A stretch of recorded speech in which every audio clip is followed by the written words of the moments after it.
Hello दोस्तों, स्वागत है मेरे यूट्यूब चैनल में। आज मैं लेकर आया हूँ कक्षा 10 क्लास के गोधुली पदखंड पाठ संख्या 5 भारत माता के सभी लघु एवं दीर्घोत्तरीय प्रश्न। तो चलिए प्रश्न संख्या 1। कवि के प्रथम अनुच्छेद में कवि भारत माता का कैसा चरित्र प्रस्तुत करता है? इसका उत्तर है कविता के प्रथम अनुच्छेद में कवि नए भारत माता की आत्मा कही जाने वाली ग्रामीण त्रासदी का धुंधला मत मौला जीवन का चित्रण प्रस्तुत किया है। अगला प्रश्न है भारत माता अपने ही घर में प्रवासिनी क्यों बनी हुई है? इसका उत्तर है भारत माता अपने ही घर में प्रवासिनी इसलिए बनी हुई है क्योंकि भारत पर तथा भारत माता को अंग्रेज़ों द्वारा यानी कि अंग्रेजी के नए गुलाम बना लिया था। यानी कि क्योंकि भारत पर तथा भारत माता को अंग्रेज़ों ने गुलाम बना लिया है, जिससे भारत माता की स्वतंत्रता, प्रसन्नता और सुख चैन छीन लिया गया है, जिसके कारण भारत माता अपने ही घर में प्रवासिनी बनी हुई है। कविता में कवि भारतवासियों का कैसा चित्र खींचता है?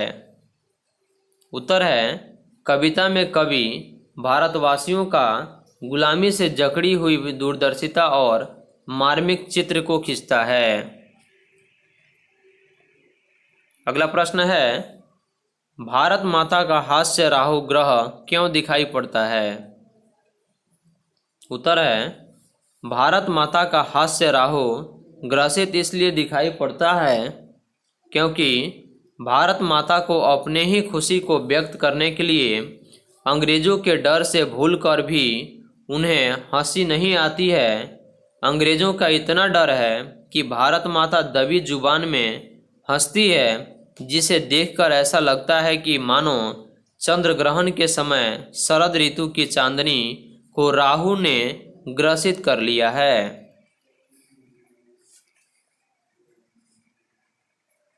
अगला प्रश्न है कवि भारत माता को गीता प्रकाशिकी मानकर विज्ञान मूर्ख क्यों कहता है?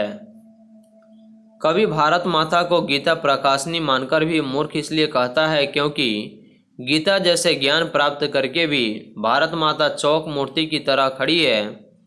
वह अंग्रेज़ों को अपने ज्ञान से जवाब नहीं दे पा रही है, इसलिए कवि ने उन्हें ज्ञान मूर्ख कहा है। कवि के दृष्टि में आज भारत माता का तप संयम सफल है कैसे?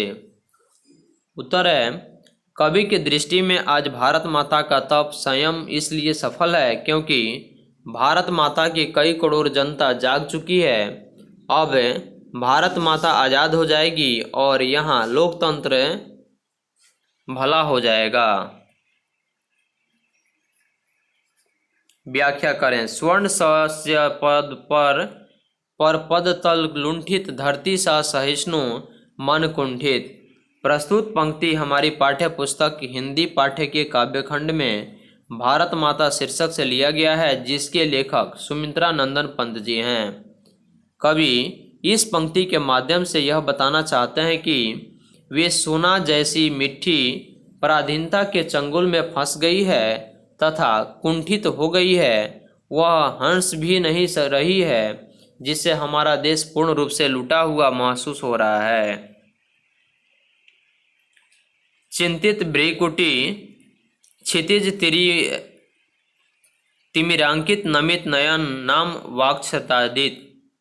प्रस्तुत पंक्ति हमारी पाठ्य पुस्तक हिंदी पाठ की काव्यखंड में भारत माता शीर्षक से लिया गया है, जिसके लेखक सुमित्रा नंदन पंत जी हैं। इस पंक्ति के माध्यम से कवि यह बताना चाहते हैं कि हमारी भारत माता बिल्कुल चिंतित हो गई है। उसके सामने चारों तरफ अंधकार ही अंधकार दिखाई देता है। जिस प्रकार आँखों के सामने आकाश में छाए हुए बादल अंधकार रूप में दिखाई देता है, ठीक उसी प्रकार गुलाम भारत भी अंधकार में दिखाई दे रहा है। अगला प्रश्न है, कवि भारत माता को गीता प्रकाशिनी मानकर भी ज्ञानमूढ़ क्यों कहता है? उत्तर है, यह सर्वविदित है कि प्राचीन काल से ही भारत जगत गुरु कहा है। वेद, वेदांग दर्शन, ज्ञान विज्ञान की शोध स्थली भारत विश्व को ज्ञान देते रहा है। गीता जो मानव को कर्मण्यता का पाठ पढ़ाता है, जिसमें मानवीय जीवन के गूढ़ रहस्य छिपे हैं, यही सृजित किया गया है। लेकिन परतंत्र भारत की ऐसी दुर्दशा हुई है कि यहाँ के लोग खुद दिशा विहीन हो गए हैं, दास्ता में बंद कर अपने को अस्मिता खो दिए हैं। आत्मनिर्भरता समाप्त हो गया, परावलंबी जीवन निकृष्ट, नीरस, अज्ञानी, निर्धन एवं असभ्य हो गया। इसलिए कवि कहता है कि भारत माता गीता प्रकाशनी है, फिर भी आज ज्ञान मूढ़ बनी हुई है। अगला प्रश्न है, भारत माता कविता का सारांश अपने शब्दों में लिखें। उत्तर है, भारत कभी धन, धर्म और ज्ञान के क्षेत्र में अग्रणी था, किंतु आज कितना बदला सा है यह देश। इसी भारत की यथार्थवादी तस्वीर उतारती पंत की ग्राम्या से संकलित यह कविता हिंदी के श्रेष्ठ प्रगीतों में है। यहाँ कवि ने भारत का मानवीकरण करते हुए उसका चित्रण किया है। भारत माता गांव वासिनी है, दूर दूर तक फैले हुए इसके श्याम खेत नहीं, धूल भरे अंचल हैं। गंगा और जमुना के जल मिट्टी की इस उदास प्रतिमा में आंखों से बरसते हुए जल हैं। दीनता से दुखी भारत माता अपनी आंखें नीचे किए हुए होठों पर निःशब्द रोदन है और जुगों से यहाँ छाए अंधकार से त्रस्त है। यह अपने घर में ही बेगानी है, सब कुछ इसी का है, किंतु नियमित का चक्र है कि आज इसका कुछ नहीं है, दूसरे ने अधिकार जमा लिया है।